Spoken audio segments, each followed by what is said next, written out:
creativity isn't just reserved for artists. And I had to really remind myself of this recently at a creative writing workshop where I was to introduce myself and I did the usual thing and then found myself saying, yeah, but I'm not a writer. And I caught myself in that moment. Hang on, I published a book. What exactly do I think a writer is? And then I thought about all the other writing that I do in my life, the blog posts, the newsletters that I write in my work as a coach, the journal articles I wrote after writing my master's thesis, the intelligence briefings that I used to write every week. Writing has been a part of my career, my work, my life since I was at school. So if I'm not a writer, then what am I? And I realized then that I had this very narrow definition in this kind of realm of creativity about what it meant to be a writer. And that meant writing beautiful poetry or short stories or, writing a novel, like that's creative. And it's so narrowing. It's so limiting for us to see creativity in just this one way, because we're all creative. Creativity isn't about an outcome. It's not about having a thing at the end. It's a process. It's about using our imagination, feeling into new possibilities, creating ideas in ways that are new for us, at least. It's approaching a problem with a new perspective. We're all creative. Might not all be artistic. Definitely put my hand up there, but it doesn't mean that I'm not creative. And for me, this is another reflection of the perfectionist binary, right? Oh, I'm either artistic or I'm analytical. And I think for a lot of, well, at least myself as a recovering perfectionist, a lot of the people that I work with, we did well academically. And I think there's a solace in that. We create an identity for ourselves around being intellectuals or academics, rather than creatives, because creativity can be scary. It's inherently kind of unknown.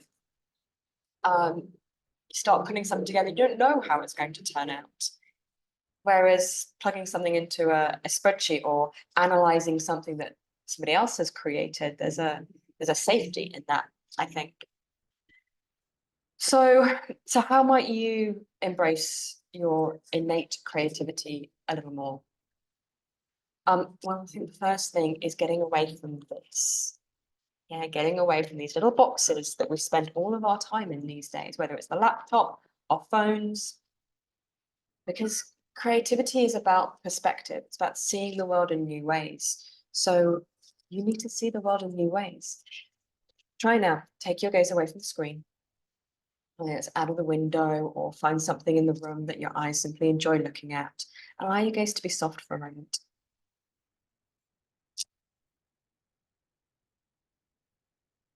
Move your body. Being sat all the time has us feel fixed in place. And again, it's hard to be creative in that place. So stand up, move your body, shake, wiggle, dance. And really help if you bring your arms above your head and look at the ceiling. Yeah, imagine that like there are disco lights going on. Imagine there's a vista in front of you, wow, what could this be? What's this sense of possibility? Creativity for me is naturally invoked in the quality of air, the embodied state of airiness. It's like space in between things. There's a sense of possibility and mystery. And so anything that I can do that can help me get out of a fixed, linearly earthy way of looking at something and stepping into more freedom of movement, more freedom of perspective.